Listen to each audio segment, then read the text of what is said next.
મારું નામ જયવીરસિંહ હરદેવસિંહ વાળા છે. જે બનાવ બન્યો એ મારા અંગત મિત્ર છે. એમનું નામ છે અમરદીપસિંહ પરમાર અને અનિરુદ્ધસિંહ પરમાર. બનાવની વિગત એવી હતી કે આમના જે કાકા છે તે પરિવાર આરે ત્યાં શાક બકાલા માર્કેટે શાક બકાલું લેવા બી ગયેલા. ત્યાં એક રિક્ષા ચાલક પાછળથી આવ્યો. રિક્ષા ચાલકે એવું કીધું કે તમારી ગાડી આગળ લઈ લ્યો, નજીવી બાબતે મારે અહીંયા ગાડી કંઈક બકાલું લેવું છે, ગાડી પાર્ક કરવી છે. બોલા ચાલી થઈ અજીતસિંહ ને કંઈક ઝાપટું એવું માર્યું. અજીતસિંહે ત્યારે પોલીસ સ્ટેશને ફોન કર્યો અને એમના ભત્રીજાને ફોન કર્યો. એમના ભત્રીજા આવ્યા એટલી વારમાં જે રિક્ષા ચાલક હતો એના દીકરો ને એમના મોટા ભાઈ સમથિંગ 4-5 જણા આવ્યા અને તેમને અનિરુદ્ધસિંહને પાછળના ભાગે છરી મારી અને માથામાં કાંઈક લોખંડનો પાઇપ કે મૂઠ માર્યું છે. અમરદીપસિંહને અત્યારે પેટના ભાગે છાતીના ભાગે 2 છરી લાગી છે અને તે બહુ 3 છરીના ઘા લાગ્યા છે અને ઇરવિન હોસ્પિટલમાં એમને દાખલ છે. નજીવી બાબતે આ વસ્તુ બની છે, પણ થોડીક યોગ્ય ન કહેવાય કે ભાઈ આવડા રિક્ષા ચાલક આવી રીતે થોડા દિવસે છરી લઈને ફરે ને એ બધું આવી રીતના.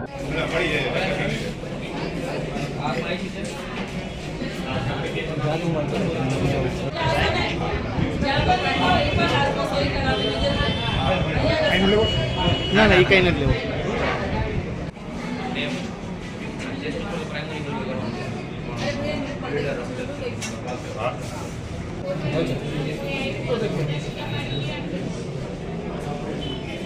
તાનિયા 1.5 કલાક છે.